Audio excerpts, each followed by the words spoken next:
اللهم صل على سيدنا محمد يا رب صل وسلم دائما ابدا على حبيبي. اعراف کہتے ہیں، یہ جو اعراف کا لفظ نکلا ہے نا، یا تو عرف الدیک سے نکلا ہے، مرغی کی جو بانک ہوتی ہے نا اس کو کہتے ہیں، بلند ہوتی ہے نا، اوپر کی طرف جاتی ہے، یا یہ معرفت اور عرف سے نکلا ہے، پہچان سے، عرفان پہچان کو کہتے ہیں. اصل میں جنت اور جہنم کے درمیان میں ایک دیوار ہے جس پہ کچھ لوگ ہوں گے جن کو جنتی بھی نظر آئیں گے اور جہنمی بھی. اب یا تو یہ لوگ اس دیوار کے اوپر ہوں گے یا اس دیوار کے بیچ میں دروازہ ہے وہاں ہوں گے، تو یہ جنتیوں سے بھی بات چیت کریں گے اور جہنمیوں سے بھی. تو ان لوگوں کا مکالمہ اللہ تعالیٰ نے سورہ اعراف میں ذکر کیا ہے. یہ کون لوگ ہوں گے؟ بہت سارے اقوال ہیں مفسرین کے کہ وہ لوگ جو جنت اور جہنم کے بیچ میں ہوں گے، نہ ادھر نہ ادھر. تو راجح تفسیر کے مطابق یہ وہ لوگ ہوں گے جن کی نیکیاں اور برائیاں دونوں کا وزن برابر ہوگا. بعض لوگ ویٹنگ لسٹ میں ڈال دیے جاتے ہیں نا، ویٹنگ، تو ان کی نیکیاں اور برائیوں کا ویٹ برابر. تو یہ ادھر بھی کلام کریں گے ادھر بھی کلام کریں گے، اور پھر اللہ اپنی رحمت سے ان کو جنت میں داخل کر دیں گے. یہ پتہ نہیں کیوں اٹک رہا ہے، کیا مسئلہ ہے یار؟ یہ اب صحیح ہو گیا صحیح، جلدی صحیح کر لیں اس کو.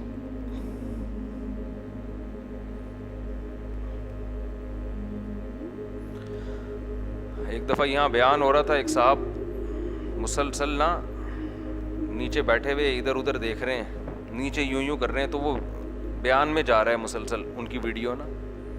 تو نیچے لوگوں کے مختلف کمنٹس، لوگ تو کمنٹس میں چھوڑتے تھوڑی ہیں. کسی نے کہا پتہ نہیں کیا کر رہا ہے، اب بیان ہو رہا ہے ادھر بندہ کیمرے میں آ رہا ہے، تو کسی نے کہا اٹھنی گم گئی ہے وہ تلاش کر رہا ہے. ٹھیک، اٹھنی گم گئی ہے وہ تلاش کر رہا ہے. تو جنت اور جہنم کے بیچ میں وہ لوگ جن کی نیکیاں اور برائیوں کا وزن برابر ہوگا. تو یہ کلام کریں گے جنتیوں سے بھی اور جہنمیوں سے بھی. تو وَعَلَى الْأَعْرَافِ رِجَالٌ يَعْرِفُونَ كُلًّا بِسِيمَاهُمْ. پہلے قرآن کہتا ہے وَنَادَى أَصْحَابُ الْجَنَّةِ أَصْحَابَ النَّارِ أَنْ قَدْ وَجَدْنَا مَا وَعَدَنَا رَبُّنَا حَقًّا. اللہ پہلے جنتیوں کو کہیں گے تم جہنمیوں سے کلام کرو.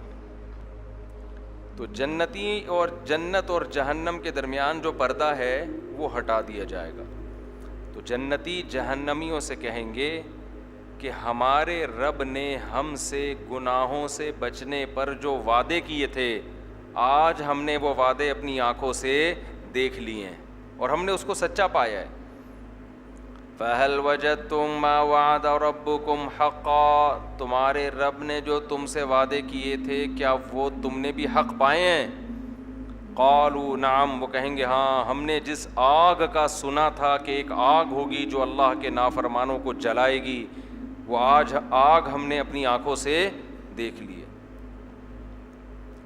تو اللہ فرماتے ہیں ایک شخص ایک ندا آئے گی، جو فرشتہ ہوگا ندا لگائے گا، لعنت اللہ علی الکافرین، کہ اللہ کی لعنت ہو ان لوگوں پر جو اس آگ کا انکار کیا کرتے تھے.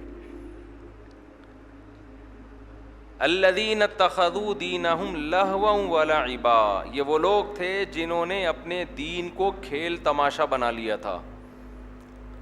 یہ بار بار قرآن یہ بات ذکر کرتا ہے جہنم والوں کے لیے کہ انہوں نے اپنے دین کو کھیل اور تماشا، یعنی دین بھی انٹرٹینمنٹ کی چیز بن گیا.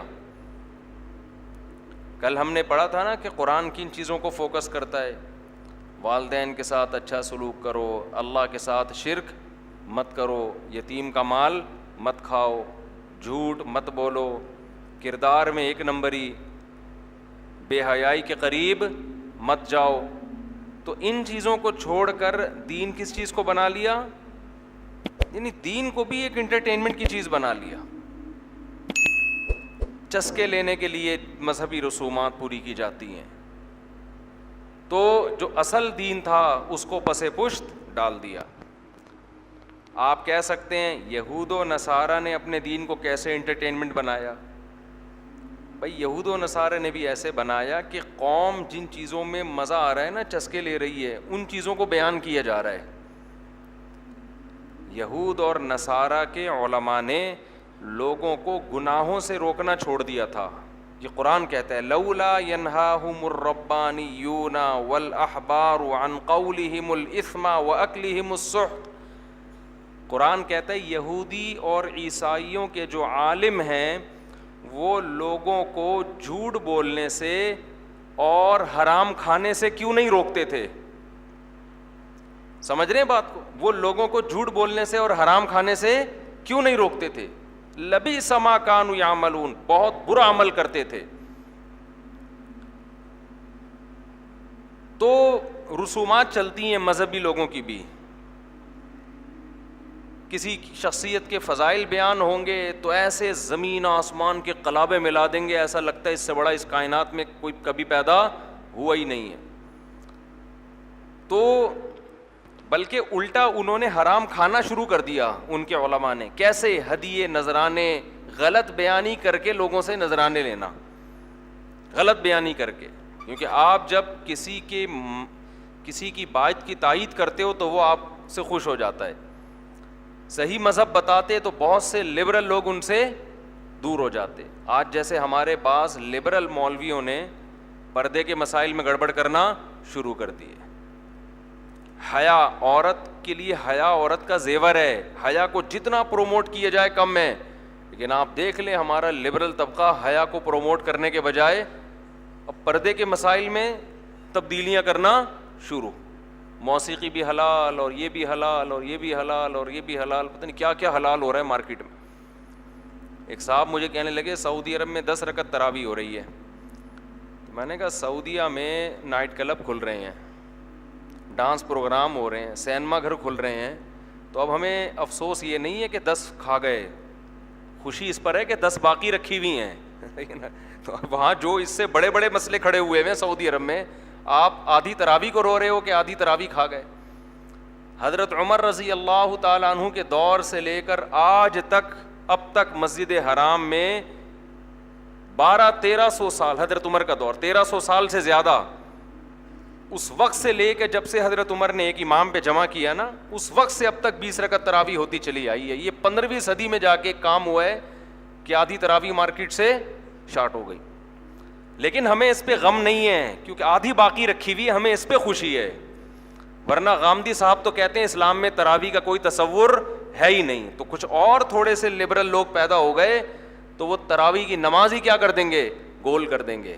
تو ہمیں خوشی اس پر ہے کہ آدھی باقی رکھی ہوئی ہے. ورنہ وہاں تو سینما گھر کھل رہے ہیں. اور حرم میں ابھی ہمارے رشتہ دار عمرہ کر کے آئے ہیں، پرسوں لوٹے ہیں، کہہ رہے ہیں وہاں تو عورتیں گھوم رہی ہیں اب حرم میں، جو سرکاری عملے میں خواتین کی بھرتی ہو رہی ہے. ہم بھی سعودی عرب کئی بار گئے ہیں، وہاں عورت کا چہرہ کبھی نظر نہیں آتا تھا، اتنی سخت پابندی تھی پردے پر. اتنی خوشی ہوتی تھی سعودی عرب میں اترتے ہی کہ بھئی بے حیائی نہیں ہے، نہ سائن بورڈوں پہ، بہت خوشی ہوتی تھی. اب آہستہ آہستہ یہ سب چیزیں کیا کر رہے ہیں؟ وہاں ختم کر رہے ہیں. تو اس لیے دکھ اس پر نہیں کرو کہ آدھی تراویح ختم ہو گئی ہے، شکر اس پہ کرو کہ آدھی باقی رکھی ہوئی ہے.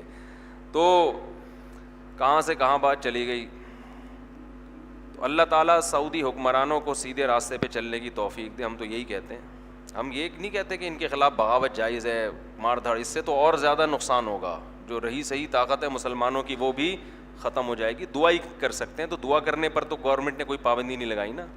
تو دعا کر لو اللہ سعودی عرب کے حکمرانوں کو اسلام کے لیے مخلص ہونے کی توفیق نصیب فرمائے. خیر کہاں سے کہاں چلے گئے ہم. تو بات یہ چل رہی تھی، کیا بات چل رہی تھی؟ وہ میں بات عرض کر رہا تھا کہ جنتی اور جہنمی ان کا آپس میں مکالمہ ہوگا. تو وہ جہنمیوں سے کہیں گے ہم سے ہمارے رب نے جو وعدہ کیا تھا وہ ہم نے پورا پایا, تو کیا تم نے جو رب نے وعدہ کیا تھا وہ تمہیں پورا پایا کہ نہیں؟ انہوں نے کہا ہم نے بھی وہ اپنی آنکھوں سے آج وہ آگ دیکھ لی ہے. پھر قرآن کہتا ہے کہ اہل نار, اہل جہنم, اچھا جنتیوں کے بارے میں قرآن یہ بھی کہتا ہے کہ اعراف جو ہے نا, جو درمیان میں ہوں گے, وہ جہنمیوں سے کہیں گے اہؤلاء الذین اقسمتم لا ینالہم اللہ برحمہ. جنت میں نا زیادہ تر غریب اور مسکین لوگ ہوں گے جن کو لوگ دنیا میں کسی قابل نہیں سمجھتے تھے. لوگ کہتے تھے یہ طبقہ کامیابی کا معیار ہو ہی نہیں سکتا, دین پر ہمیشہ غریب لوگ زیادہ چلیں.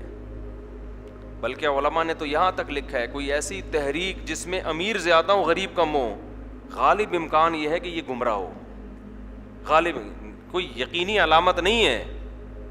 ہمیشہ حق کی تحریک میں غریب لوگ آگے ہوتے ہیں, امیر ہوتے ہیں ان کا ریشو تھوڑا ہوتا ہے, کیونکہ حق میں کڑوی باتیں کرنی پڑتی ہیں. غریب آدمی کے لیے کڑوی بات کو سننا اور اس پر عمل کرنا آسان ہوتا ہے.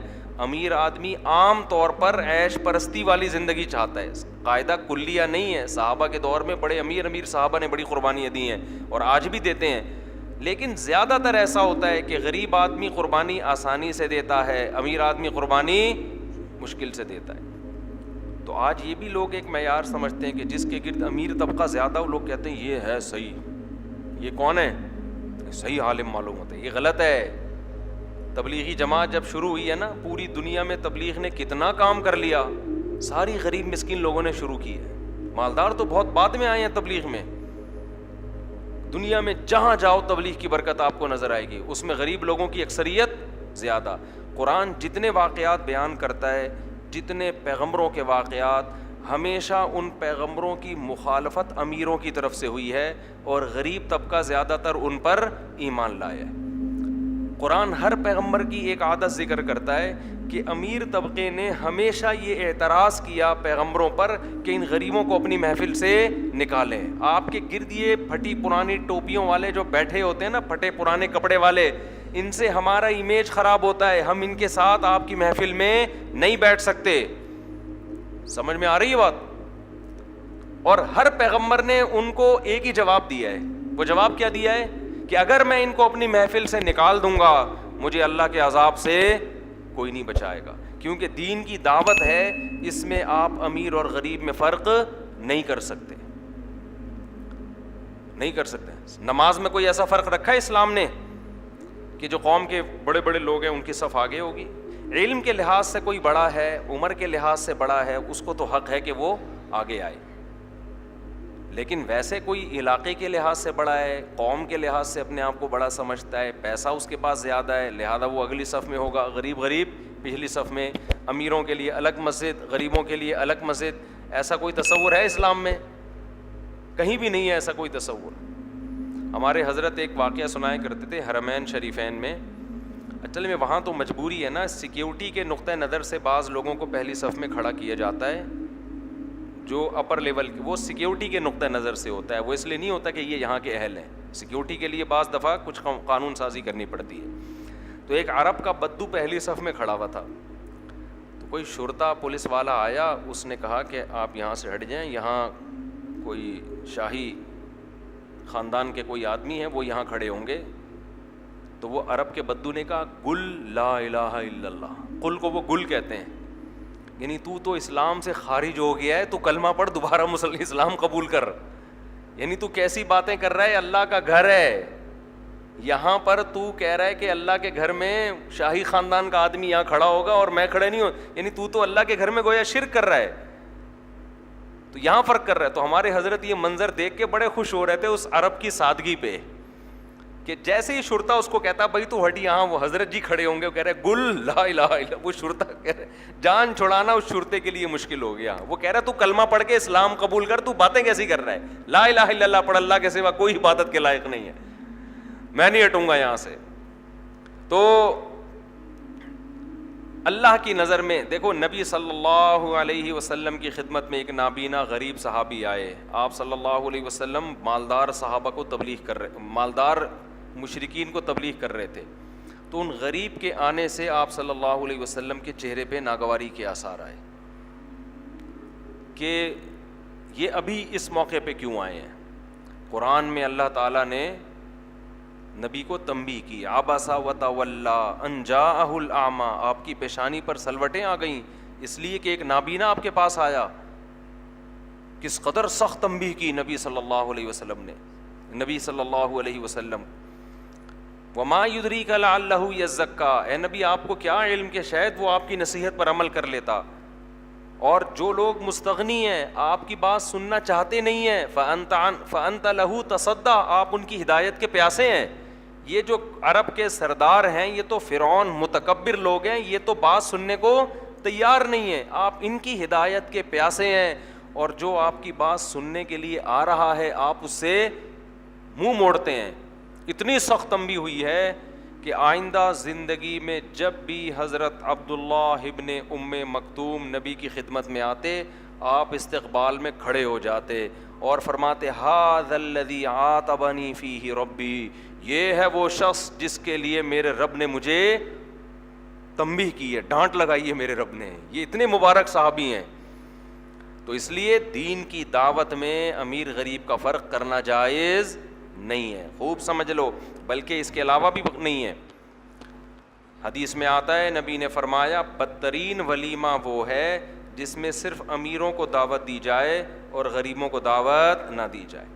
اس سے مراد وہ غریب ہیں جن کا آپ سے تعلق ہے. ولیمے میں اپنے دوستوں کو دعوت دی جاتی ہے نا. اصل میں یہ میں اس لیے ہمیشہ تنبیہ کرتا ہوں کہ بعض لوگ پریشان ہو جاتے ہیں، ہم جب ولیمہ کریں گے تو کیا سارے غریبوں کو بلا لیں؟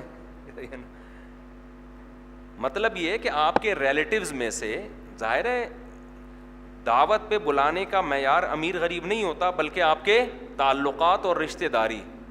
تو بعض دفعہ آپ یہ کرتے ہیں کہ آپ کے کوئی کزن غریب ہیں، ایک کزن کیا ہے؟ مالدار ہے. تو مالدار کزنوں کو بلایا جا رہا ہے، غریبوں کو نظر انداز.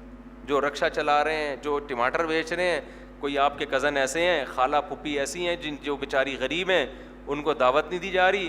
اور ایک آپ کی ممانی امریکہ سے تازہ آئی ہوئی ہیں، ٹھیک ہے نا، بڑا پیسہ ہے ان کے پاس، گولڈ ہے، ماموں کو بھی دعوت اور ممانی کو بھی دعوت. آپ کے دوست احباب میں امیر بھی ہیں غریب بھی ہیں. تعلق بعض دفعہ انسان کا کسی وجہ سے، ویسے تو ہر انسان کا اپنے معیار کے لوگوں سے ہی دوستی ہوتی ہے، یہ تو نیچرل ہے، یہ کوئی بری چیز نہیں ہے. امیر لوگوں کا اٹھنا بیٹھنا امیروں کے ساتھ ہوتا ہے، غریبوں کا اٹھنا بیٹھنا غریبوں کے ساتھ. دوستی تو کسی سے بھی ہو سکتی، لیکن کسی بیس پر اگر کوئی تعلق قائم ہو گیا تو صرف اس کو غریب ہونے کی بیس پہ نظر انداز کرنا یہ شریعت کی نظر میں بہت بری حرکت. ہوتا یہ ہے کہ جب آپ کرتے ہیں نا کوئی ولیمہ یا کوئی بڑی دعوت، آپ کے ریلیٹیوز میں غریب بھی ہیں امیر بھی ہیں، تو آپ امیروں کو دعوت دیتے ہو، غریبوں کو بلاتے ہوئے آپ کو شرم آ رہی ہوتی ہے کہ جب وہ آئے گا نا بنیان میں یا دھوتی میں یا بیچارہ سیدھے سادے سے کپڑوں میں آئے گا تو میں انٹروڈکشن کرواتے ہوئے مجھے شرم آئے گی. اپنے دوست پوچھیں گے یہ کون ہے بھائی جس کی ایک شلوار اوپر جا رہی ہے اور ایک شلوار نیچے جا رہی ہے، یہ کون ہے؟ آپ بتائیں گے میرے ماموں ہیں.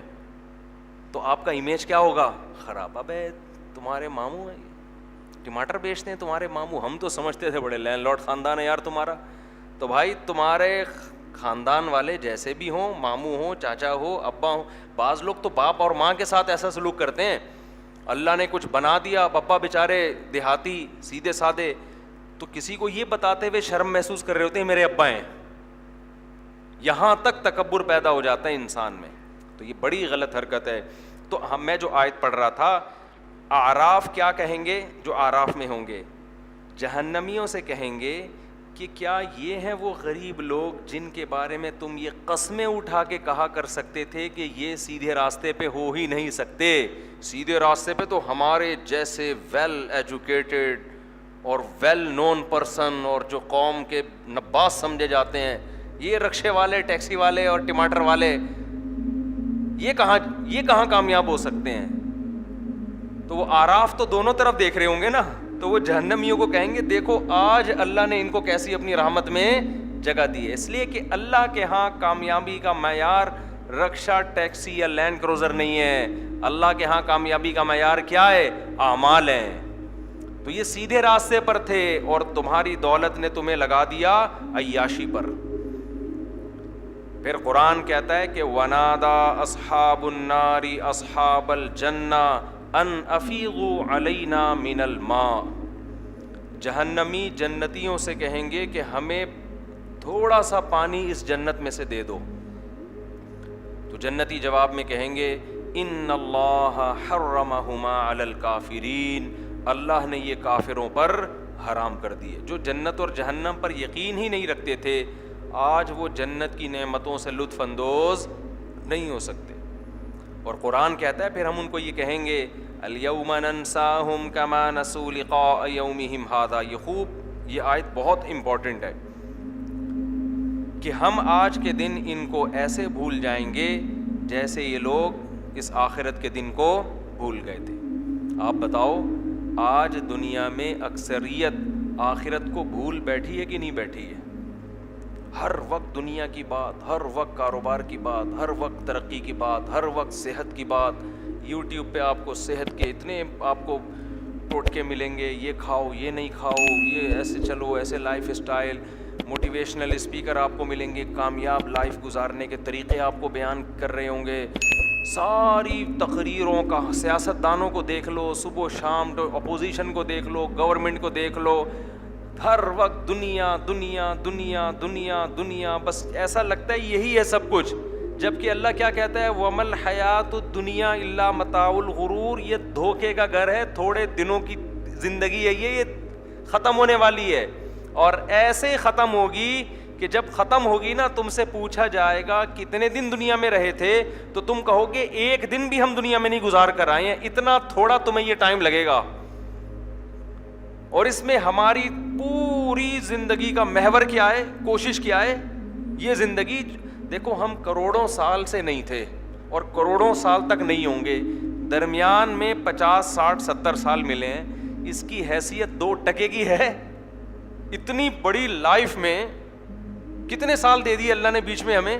50 60 70 سال. اس میں بھی 15 سال تو بلوغت کے نکال دو، سوچنے سمجھنے میں ہی لگ جاتے ہیں. وہ بچہ ہوتا ہے اس کو کیا پتہ ہوتا ہے. پھر آخری 15 سال بڑھاپے میں لگا دو جس میں آدمی گردے پھیپھڑے کی سیٹنگ میں ہی لگا رہتا ہے کہ کبھی کڈنی کا مسئلہ ہو رہا ہے تو شوگر اوپر جا رہی ہے تو شوگر نیچے لاؤ تو پھر بی پی نیچے جا رہا ہے، بی پی کو اوپر کرو تو پھر اور چیزیں بھی اوپر ہو جاتی ہیں. وہ اسی سیٹنگ میں کیا کرتا ہے؟ لگا رہتا ہے. پھر وہ تو آخرت تو ایک طرف ہو گئی، وہ کہہ رہا ہے بھائی میرے کڈنی کا علاج کا بتا دے کوئی، میرا لیور کام نہیں کر رہا. میرے پاس ایک صاحب آئے کہ میرے سر پہ بال نہیں نکل رہے. میں نے کہا تھوڑے دن صبر کر لو. کہہ رہے ہیں کیا بال آ جائیں گے؟ میں نے کہا ٹینشن ختم ہو جائے گی بالوں کی. کہہ رہے ہیں کیوں؟ میں نے کہا اس لیے کہ اس سے بڑی پرابلم شروع ہو جائے گی. اس سے بڑی پرابلم ہے کڈنی کام کرنا چھوڑے گا، ہارٹ کے مسائل ہو جائیں گے تو بالوں کو بھول جاؤ. وہ ایک صاحب نے کہا تھا نا کہ حضرت مجھے نصیحت کر رہے تھے بیان میں ہنسایا نہ کریں. دیکھیں مجبوری ہے، بات اسی طرح سمجھ میں آتی ہے نا. اگر میں ایسے ہی سینگ لگا کے بیان کرنا شروع کر دوں تو بور ہو جائیں گے، سونا شروع کر دیں گے. تو وہ جو ہے نا وہ ایک آدمی نے، ایک غریب آدمی چلا گیا نا نجومی کے پاس. ایسے ہی چٹکلا ہے، نجومیوں کو کچھ نہیں پتہ ہوتا. تو نجومی سے کہنے لگا میرا ہاتھ دیکھ کے بتاؤ. تو نجومی نے کہا تم 8 سال تک غریب رہو گے. یہ بیچارہ خوش ہو گیا کہ 8 سال کے بعد پھر کیا ہوگا بھائی، 8 سال تک غریب رہوں گا پھر کیا ہوگا. اس نے کہا پھر تمہیں غربت کی عادت ہو جائے گی پھر تم غربت کی ٹینشن لینا چھوڑ دو. تو آپ بالوں کو رو رہے ہو کہ بال نہیں اگ رہے، بال سفید ہو رہے ہیں، یہ کمر جھک رہی ہے، اسکن خراب ہو رہی ہے. ابھی اس سے بڑے مسائل کھڑے ہونے والے ہیں. اسکن جائے گی تیل لینے، ٹھیک ہے نا. آپ بولو گے یار دل کسی طرح سے میرا کیا ہو جائے، سیٹ ہو جائے. ایک وال بند ہو گیا، وہ کام نہیں کر رہا، اور جتنے دنوں میں جا کے ایک وال کھولنے کی کوشش کرو گے اتنے دنوں میں دوسرا بھی بند ہو چکا ہوگا. حضرت مجذوب رحمۃ اللہ علیہ بڑا حضرت حکیم الامہ کے شاگرد تھے نا، مرید تھے. تو بڑے زبردست شاعر تھے. وہ شعر پڑھا کرتے تھے تجھے پہلے بچپن نے برسوں کھلایا، جوانی نے پھر تجھ کو مجنوں بنایا. پہلے تو بچپن میں تو برسوں تو بچپن میں گزر گئے، اس میں تو کھیل کود میں زندگی ضائع کی. جوانی نے پھر تجھ کو مجنوں بنایا، جوانی میں دیوانہ بن کے زندگی گزارتا ہے، وہ اس میں برباد ہو جاتی ہے. بڑھاپے نے پھر آ کے کیا کیا ستایا. پھر ایک ٹائم آئے گا بڑھاپا, اس میں ایسا ستائے گا نا تجھے, یہ مسئلہ. پھر آگے کہتے ہیں اجل تیرا کر دے گی بالکل صفایا, یعنی موت تیرا بالکل صفایا. تو 4 اسٹیپ ہیں انسان کے. بچپن ہے, اس میں تو ہوش ہی نہیں ہوتا, کھیل کود میں ہی, اس میں تو ماں باپ پال رہے ہوتے ہیں, خود اپنے آپ کو پالتا بھی نہیں ہے. جوانی میں سیٹنگ میں نمبروں کے اس میں بیلنس, ایزی لوڈ, 500 روپے, 1000 روپے, اور اس سے سیٹنگ, اس سے چکر, اسی ٹینشن میں. ٹینشن تو نہیں, انٹرٹینمنٹ ہے یہ, اس میں ٹائم ضائع کر دیتا ہے. اور پھر بڑھاپا جیسے ہی آنا شروع ہوتا ہے تو وہ ساری سیٹنگیں آہستہ آہستہ ختم. سیٹنگوں کے جذبے ہی ختم ہونا شروع ہو جاتے ہیں, ٹھیک ہے نا. صحت ہی اجازت نہیں دیتی, جذبے ہی ختم ہو جاتے ہیں. تو پھر اپنی صحت کی فکر میں کہ یار جو ہے اس کو, جیسے یہ جو باڈی بلڈر ہوتے ہیں نا, باڈی بلڈر, رمضان میں ان کو پتہ ہے کہ ہم ماس گین نہیں کر سکتے, جتنے بھی باڈی بلڈر ہیں, کیونکہ ماس گین کرنے کے لیے پانی پینا پڑتا ہے. آپ صبح سحری میں جتنے بھی بکرے کھا لیں تو اس کے بعد دن بھر پانی نہیں پئیں گے تو وہ ماس نہیں گین ہوتا. تو باڈی بلڈروں کو جو روزے رکھتے ہیں ان کو رمضان میں نصیحت کی جاتی ہے, بھائی اس میں ماس گین تو نہیں ہوگا آپ کا, جتنا ہے اس کو بچانے کے ٹوٹکے ہم آپ کو بتا دیتے ہیں. ایسے ہی ہے نا کہ رمضان میں ہم آپ کو ایسے ٹوٹکے بتاتے ہیں کہ روزہ رکھیں, جتنے ہیں اتنے ہی رہیں, کم نہ ہو, ورنہ رمضان میں اس کا امکان ہوتا ہے کہ جو ہے اس سے بھی جائیں گے آپ. تو بڑھاپا جب شروع ہوتا ہے تو انسان صحت کو بچانے کی فکر میں لگ جائے, اس کو پتہ ہے اب مزید پاورفل تو میں بن نہیں سکتا, جو ہے کسی طرح اسی کو مینٹین رکھو, بچ جائے یہ سب, جتنے بال سر پہ رہ گئے ہیں اس کو کسی طرح کیل سے ٹھوک کے جوڑ دوں میں, اندر رہیں گے. جتنے سفید ہو گئے وہ تو کالے ہو نہیں سکتے, تھوڑا اسپیڈ سے لو ہو جائے, لیکن بالآخر کب تک لڑے گا. وہ میرا شعر ہے نا, کب تک چھپو گے پیڑوں کی آڑ میں, کبھی تو ملو گے لنڈا بازار میں. بڑے بڑے مالدار لوگ بھی بالآخر لنڈا بازار میں گھومتے ہوئے نظر آتے ہیں, جو وہاں سے پینٹ خرید کے بولتے ہیں ہم نے طارق روڈ سے خریدی ہے, تو پتہ نہیں چلتا. کیونکہ میں نے ایک دفعہ طارق روڈ سے اوریجنل جیکٹ خریدی, لوگ اس کو لنڈا بازار کی کہہ رہے تھے, میں نے کہا پھر آئندہ لنڈے سے ہی خریدیں گے ہم, ٹھیک ہے نا. تو جو ہے نا, تو خیر, تو اجل تیرا کر دے گی بالکل صفایا. تو اس لیے قرآن کیا کہتا ہے, فَالْيَوْمَ نَنْسَاهُمْ كَمَا نَسُوا لِقَاءَ يَوْمِهِمْ هَذَا, انہوں نے اس دن کو بھلا دیا تھا, حالانکہ الحم سے لے کے والناس تک ہم بار بار ان کو آخرت یاد دلا رہے تھے, بار بار. موت کے بعد زندگی ہے, موت کے بعد زندگی ہے, مر کے ختم نہیں ہوتے. افحسبتم انما خلقناکم عبثا, تم سمجھتے ہو ہم نے تم کو بیکار پیدا کر دیا ہے, ایویں ہی پیدا کر دیا, بس کھاؤ پیو موج مستی کرو مر کے ختم. نا نا نا نا نا, ذالک ظن الذین کفروا, یہ ان لوگوں کا گمان ہے جو ہمارا انکار کرتے ہیں. ہمارے ماننے والے ہم پر ایسی تہمت نہیں لگا سکتے. اتنا اللہ نے آخرت کا, جنت کا, جہنم کا, حشر کا اتنا تذکرہ کیا ہے, تو قرآن کہتا ہے کہ تمہیں تو ان جہنمیوں کی باتیں سن کے ترس آ رہا ہوگا. جب جہنمی کہیں گے نا جنتیوں سے کہ ہمیں تھوڑا سا پانی پلا دو, اور جنتی کہیں گے ہم نہیں پلا سکتے کیونکہ اللہ نے ہمیں اس کی اجازت نہیں دی ہے, حرام کر دی ہے تم پر جنت کی نعمتوں کو. تو اللہ کہتے ہیں تمہیں ان جہنمیوں پہ ترس آ رہا ہوگا کہ بیچاروں کی کیا حالت, لیکن ہمیں ترس نہیں آئے گا. کیوں؟ ہم نے دنیا میں بار بار یاد دلایا تھا کہ آخرت کی تیاری کرو, لیکن انہوں نے دنیا میں ہر چیز کو یاد رکھا, لیکن آخرت کو یہ لوگ بھول گئے. تو اس لیے میرے بھائی بار بار بار بار موت کو اور آخرت کو سوچا کرو. ہم بہت کم سوچتے ہیں اس بارے میں, صبح دوپہر شام رات, اٹھتے بیٹھتے کھاتے پیتے ہر وقت سوچا کرو, ہر وقت مرنا ہے. بچوں کو پیدا ہوئے ہیں, زندہ رہنے کے لیے پیدا نہیں ہوئے ہیں. کہیں میت ہوتی ہے تو بتایا کرو گھر میں, بیٹا ہم نے بھی مرنا ہے. موت کی نفرت دل سے نکالو. آج تو موت کی وحشت ایسی ہے, کسی محفل میں مرنے کی باتیں شروع کر دو, لوگ کہتے ہیں بھائی کوئی اور بات کر لے یار, ہیں کوئی اور بات کر. کیوں؟ عمل سے جان چھڑانی ہے. اور جو آخرت کی تیاری کرتا ہے اس کو موت کے تذکرے میں مزہ آتا ہے. وہ کہتا ہے یار ہم تو ہیں ہی مرنے کے لیے. ہمارے شیخ حضرت مفتی رشید احمد صاحب رحمہ اللہ تعالیٰ کے سامنے جب موت کا تذکرہ آتا اتنے خوش ہوتے, اتنے خوش ہو جاتے, ایک چہرے پہ نا گلابی چہرہ ہو جاتا تھا ان کا خوشی سے, اور کہتے تھے ان قریب اس دار فانی سے ہم جانے والے ہیں. اور ایسا دنیا کو مسافر خانہ سمجھتے تھے کہ اپنے گھر کو اپنا گھر کبھی کہا ہی نہیں حضرت نے. سعودی عرب سے حج کر کے یا عمرہ ہر سال کرتے تھے. تو ایک دفعہ آئے, کراچی میں گھر تھا ناظم آباد میں, تو حضرت کے میزبان نے فون کر کے پوچھا کہ آپ اپنے گھر پہنچ گئے؟ میزبان لوگ پوچھتے ہیں نا بھائی پہنچ گئے. تو حضرت نے فرمایا میں ناظم آباد کے مسافر خانے میں ہوں. میں کہاں آج کل میرا اسٹے ہے؟ میرا اسٹے آج کل ہے ناظم آباد کے ایک مسافر سرائے نہیں ہوتے, مسافر خانہ ہے, وہاں پر ہے. انہوں نے کہا شاید کوئی وجہ ہو گئی ہوگی, گھر میں ریپیئرنگ ہو رہی ہوگی یا کوئی مسئلہ ہوگا تو مسافر خانے میں ٹھہرے ہوئے ہیں. ہوٹل کو مسافر خانہ ہی کہتے ہیں نا. پھر 2 دن بعد اس نے فون کیا, حضرت گھر پہنچ گئے؟ حضرت نے فرمایا ناظم آباد کے مسافر خانے. تو 2-3 دفعہ جب ایسا اس نے کہا حضرت گھر کیوں نہیں جا رہے آپ اپنے؟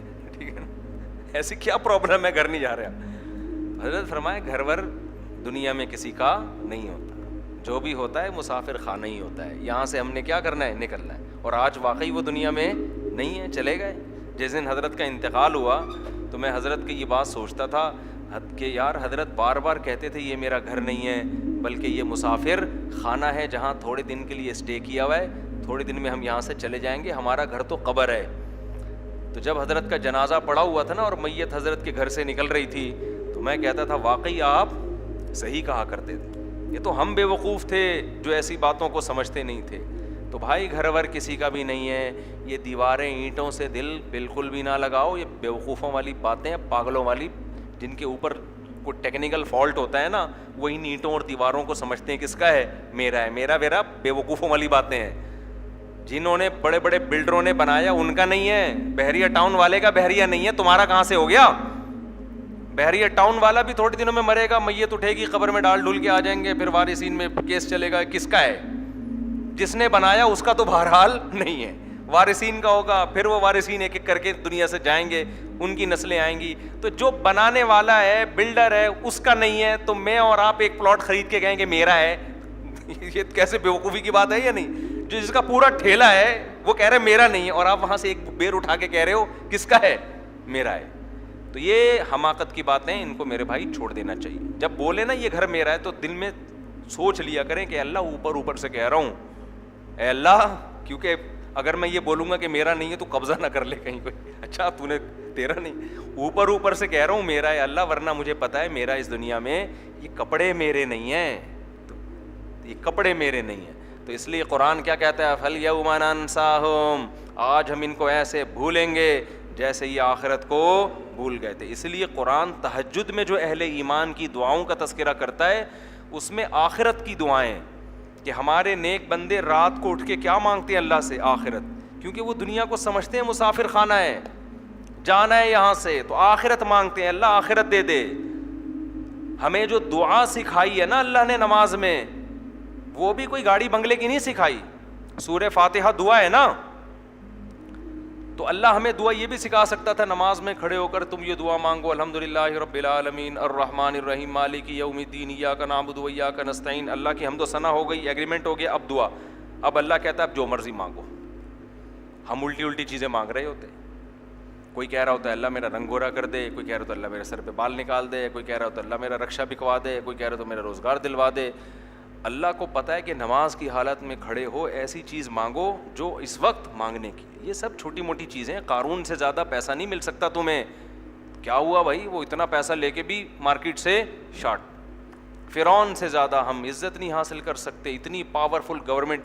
ہم تو سیاسی لیڈر بن کے وقتی طور پہ وزیر اعظم بننے کی, آج ہمیں دیکھو, ہمیں تو پتہ ہے نا کہ ووٹ نہیں ملے گا, اس لیے الیکشن میں کھڑے نہیں ہوتے. ورنہ آپ میں سے کسی کو پتہ چل جائے کہ آپ کھڑے ہوئے تو وزیر اعظم بن جاؤ گے, ایسا زور لگائے گا نا. حالانکہ اس وزیر اعظم کی حیثیت پاکستان میں کیا ہوتی ہے, بنتا ہے تو اکثریت اسمبلی میں آپ کے خلاف ہو جاتی ہے, عدم اعتماد کی تحریکیں چلتی ہیں. اپنی کرسی بچانے میں ٹائم زیادہ لگتا ہے, ملک کے لیے کام سوچنے میں ٹائم کم لگتا ہے. اس کے باوجود طاقت کا ایک نشہ ہے. لیکن فرعون کو جو اللہ نے پاور دی تھی وہ ایسی پاور نہیں تھی کہ تحریک عدم اعتماد چلے اور سپریم کورٹ میں فیصلے ہوں. نہ ہزاروں بچوں کو قتل کر دیا, کوئی آواز اٹھانے والا نہیں تھا. ایسی پاورفل حکومت کہاں گیا بھائی, قصہ بن چکا ہے, ختم. تو اس لیے دنیا کو لفٹ بالکل بھی کرانے کی کوشش نہ کیا کرو. دنیا رکھو ضرور, رکھو, کماؤ ضرور, اس سے محبت نہ کرو. جلدی سے ایک بات کر کے بس آگے چلتا ہوں. دنیا کمانے میں اور محبت کرنے میں فرق کیا ہے؟ دیکھو, کمانے میں منع نہیں کیا, کماؤ, اللہ نے نعمتیں دی ہیں, کھاؤ پیو موج مستی کرو جو حلال ہے. محبت ہے یا نہیں اس کی علامت ہے, چھن جاتی ہے تو غم کتنا ہوتا ہے. اگر چھن کے دل کے ٹکڑے ٹکڑے ہو گئے نا, چھن گئی, آپ نے 1 to 5 خریدی, زبردست گھوم رہے ہو, مزہ آ رہا ہے, چھن گئی, ہائے رو رہے ہو ایسے جیسے ہارٹ پیشنٹ بن گئے, اس کا مطلب یہ 1 to 5 آپ کے نیچے نہیں تھی, یہ آپ کے اندر تھی. ایک آدمی 1 to 5 کا میسج سناتا ہوں. ایک نوجوان نے 1 to 5 خریدی, چھن گئی تو 3 دن تک روتا رہا, دھاڑے مار مار کے. تو میں نے کہا اللہ کے بندے, موٹر سائیکل ہے تو کیا ہو گیا تیرے کو, چھن گئی ختم, دوبارہ W11 پہ آ جا, اس میں کون سا اتنا بڑا مسئلہ ہے. اتنا زیادہ, ایک صاحب کے 80 لاکھ روپے لاکر سے چوری ہو گئے, پرانا قصہ ہے, اب ان کو نہیں پتہ چلے گا. اتنی ٹینشن میں میرے پاس آئے, یار میرے لاکر سے 80. میں نے کہا بھائی صبح ناشتہ مل رہا ہے آپ کو؟ کہہ رہے ہاں, وہ تو میں پراٹھا کھایا تھا میں نے کہا دوپہر کے کھانے کا انتظام ہے؟ کہہ رہے ہاں. میں نے کہا رات ڈنر ہو جاتا ہے؟ میں نے کہا بس اتنی ضرورت ہے, باقی یہ گریوی تھی. یہ کیا تھا؟ یہ گریویاں تھیں, کوئی لے گیا تو اتنی بڑی ٹینشن نہیں ہے. آپ ہوٹل میں کھانا کھانے کے لیے بیٹھے, آپ نے پیسے دیے 150-200 روپے, بریانی کی پلیٹ آ گئی, آپ نے پوری کھا لی. اب آپ نے گریوی منگوائی, گریوی وہ لے کر آیا, کوئی چور لے کے بھاگ گیا. اب آپ پھوٹ پھوٹ کے تھوڑی رو گے, آپ بولو گے یار جتنے پیسے میں نے دیے تو وہ تو میں کھا چکا ہوں, ٹھیک ہے نا, پیٹ میرا بھر گیا, یہ کیا, یہ تو روٹی بیوہ ہو گئی تھی. بھائی سالن ختم ہو جاتا ہے نا, روٹی بچ جاتی ہے تو روٹی بیوہ ہو جاتی ہے, تو روٹی کو بیوہ ہونے سے بچانے کے لیے نہاری کی گریوی منگوائی جاتی ہے کہ یار 2 نوالے رہ گئے, یہ بھی ہم ختم کر دیں گے. تو پیٹ تو آپ کا بھر چکا ہے, اب تو یہ گریوی چل رہی تھی. تو پیٹ بھرنے کے لیے 2 وقت کا کھانا, رات سر چھپانے کے لیے جگہ, اور جسم کسی بڑی بیماری سے محفوظ ہو, اتنا کافی ہے. باقی سب کیا چل رہا ہے؟ گریویاں. تو گریویوں کے چھننے پہ جو روتا ہے, غم زدہ ہوتا ہے. ایک صاحب نے بحریہ ٹاؤن میں کروڑوں روپے لگا دیے. وہ بحریہ ٹاؤن کی اس زمانے میں قیمتیں آ گئیں دھڑام سے نیچے, ان کے کروڑوں روپے ڈوب گئے. ایسے ٹینشن میں پھر رہے ہیں, ہائے ہائے ہائے ہائے ہائے ہائے. میں نے کہا ان کو پتہ نہیں کس بات کی ٹینشن ہو رہی ہے, اتنا ہٹا کٹا آدمی ماشاءاللہ, لگ رہا ہے گریوی سے زیادہ کھا رہا ہے یہ.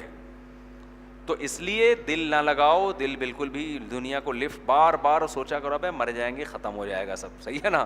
لائف کو انجوائے اسی طرح کرتا ہے انسان. دل لگانے کی چیز ہے آخرت. وَإِنَّ الدَّارَ الْآخِرَةَ لَهِيَ الْحَيَوَانُ, اللہ کہہ رہے اصل آخرت ہے کروڑوں اربوں سال کی زندگی جو کبھی ختم ہونے والی نہیں. علامہ مناوی رحمۃ اللہ علیہ ایک بہت بڑے مفسر ہیں, ایک خوبصورت مثال دیتے ہیں.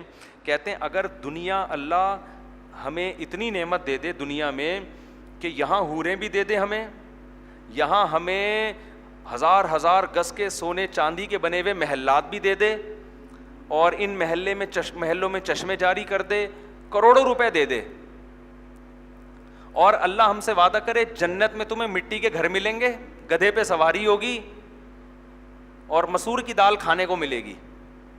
ان کی بات کو میں اپنے الفاظ میں, انہوں نے مسور کی دال وغیرہ بیان نہیں کیا, کہیں کو کیا مناوی تفسیر مناوی میں حوالہ دکھاؤ, ٹھیک ہے, یہ ان کی بات کو میں سمجھانے کے لیے اپنے اسٹائل میں بیان کر رہا ہوں کہ دنیا میں آپ کو جتنی بھی عیاشی مل جائے, اور جنت میں آپ کو مٹی کا گھر مل رہا ہے, گدھے کی سواری مل رہی ہے, کھانے کے لیے روکھی سوکھی, انہوں نے فرمایا کہ پھر بھی عقل مند آدمی جنت کو اس دنیا پر ترجیح دے گا. کیوں؟ یہاں کے سونے کے محلات بھی ختم ہو جائیں گے تھوڑے دنوں میں. جوانی بڑھاپے میں تبدیل, کتنا ہی مالدار ہو بڑھاپے کو بریک لگا سکتا ہے. اصل میں ابھی جوان لوگ بیٹھے ہوئے ہو نا, بڑھاپا سمجھ میں آ نہیں رہا آپ کے, جب آئے گا نا پھر کہو گے یار یہ تو صحیح کہہ رہے تھے مولوی صاحب. کتنا ہی صحت بنا لو, روزانہ جم جاؤ, روزانہ بکرے پھوڑو, روزانہ کولیسٹرول لیول چیک کرو, روزانہ اپنی شوگر ٹیسٹ کرو, کسی کا باپ بھی آپ کو بوڑھا ہونے سے نہیں روک سکتا. آج تک اس کائنات میں کوئی ایسا پیدا ہوا ہی نہیں ہے. اتنی بڑی حقیقت ہے بڑھاپا, ایج فیکٹر جسے کہتے ہیں. تو ایج کی ایک حقیقت ہے, بڑھاپا آئے گا, اور پھر اس کے بعد بڑھاپا کو بھی انسان غنیمت سمجھے گا کہ مرا نہیں ہوں, زندہ ہوں. بالآخر ایک دن جنازے کا اعلان ہوگا. آج وہ مسجدوں سے اعلان ہوتا ہے نا, حضرات ایک اعلان سماعت فرمائیے, آج فلانا صاحب طویل علالت کے بعد اس دنیا سے تشریف لے گئے. 2-4 دن تک لوگ روئیں گے دھوئیں گے, ہائے ہائے ہائے. وہ بھی بڑے اچھا بیان کیا کرتے تھے, شادیوں کی باتیں بہت اچھی کیا کرتے تھے, گنجے کے سر پہ بال کی باتیں کیا کرتے تھے, لیکن بالآخر آج وہ اس دنیا میں موجود نہیں. 2-4 دن تک رونا دھونا ہوگا, اس کے بعد کسی نے کسی کو یاد نہیں کرنا. لوگ اپنے باپ کو بھول جاتے ہیں, بھولتے ہیں کہ نہیں بھولتے؟ سب سے قریبی رشتہ تو ماں اور باپ کا ہوتا ہے نا, کتنے دن یاد رکھتا ہے انسان ان کو. تو ہم اور آپ کو کون یاد رکھے گا میرے بھائی؟ نہ انسانوں سے دل لگاؤ. اور یہ جو وہ کیا ہے, both are made for each other جو ہے نا, ٹوپی ڈرامے چھوڑ دو. جب کوئی لڑکی بولا کرے نا both are made for each other, یا لڑکی کو کوئی لڑکا بولے میں تمہارے لیے بناؤں, تو اس کو بولے ٹھیک ہے جس دن میں مروں گا نا تو تو بھی مر جانا میرے ساتھ, قبر میں آ جانا. آپ سے کتنی محبت کرتی ہو, جب آپ مرو گے تھوڑے دنوں میں روئے گی دھوئے گی, اس کے بعد بھول بھلائیاں. ورنہ ساری بیوہ عورتیں اپنے شوہر کے ساتھ مرتی, بیوہ ہوتی 10-10 سال بیوہ رہتی ہیں, ٹھیک ہے نا. شوہر کے مرنے کے 20-20 سال تک میں نے بیوہ عورتوں کو زندہ دیکھا ہے. میاں لیس زندگی گزار رہی ہوتی ہیں, تبھی تو 20 سال زندہ رہتی ہیں کہ میاں کی ٹینشن ختم. ورنہ اتنی ٹینشن اگر لیتی, ہمارے گھر میں ایک چوزا ہے, لنگڑا ہے نا وہ, ہم ریوو میں ڈال کے اس کو ڈاکٹر کے پاس لے کر گئے چوزے کو. اچھا لوگ دیکھ رہے ہیں مفتی طارق مسعود صاحب جا رہے ہیں, گارڈ بیٹھے ہوئے ہیں, ادھر لوگ ہیں, پتہ نہیں یہ پروٹوکول نکلے گا کیا اندر سے, نا کوئی بم نکلے گا. چوزا نکلا اندر سے, لنگڑا, وہ بھی اتنا سا نا, انکیوبیٹر میں نکلا ہے. ڈاکٹر صاحب نے 500 روپے لے لیے اس چوزے کے علاج کے, 500 روپے لے لیے, علاج پھر بھی نہیں ہوا. تو خیر مجھے ان ڈاکٹر سے تو شکایت نہیں ہے, لیکن مجھے چوزے سے شکایت ہے کہ یار تو 500 میں تو تیرے جیسے 10 آ جائیں. تو میں نے کہا اب یہ لنگڑا ہی ٹھیک ہے, اس کا علاج نہیں کرائیں گے. تو کیا بات کر رہا تھا جو اصل, تو کسی نے مجھے کہا کہ یار اس کو تکلیف ہو رہی ہے. میں نے کہا اگر تکلیف ہوتی تو مر چکا ہوتا اب تک. جانور اتنی تکلیف نہیں, اب وہ ایسا ہی ہو گیا اس کا پاؤں, تکلیف نہیں ہے. تو یہ جو بیوہ عورتیں ہیں نا شوہر پہ رو رہی ہوتی ہیں, یہ تھوڑے دنوں میں ان کی ٹینشن ختم ہوتی ہے, تبھی تو 20-20 سال زندہ رہتی ہیں. ورنہ اگر شوہر کی محبت میں پاگل ہوئی ہوتی تو 2-4 سال سے زیادہ زندہ نہ رہتی, ٹینشن سے مر جاتی. یہ اللہ نے انسان پر, مرد بھی بھول جاتا ہے, سبھی بھولتے ہیں, غم زیادہ عرصہ انسان برداشت نہیں کر سکتا. اللہ نے انسان میں بھولنے کی صلاحیت رکھی ہے, تھوڑے دنوں میں اس محبت کو آہستہ آہستہ بھول جاتا ہے, تبھی تو ہٹا کٹا صحت مند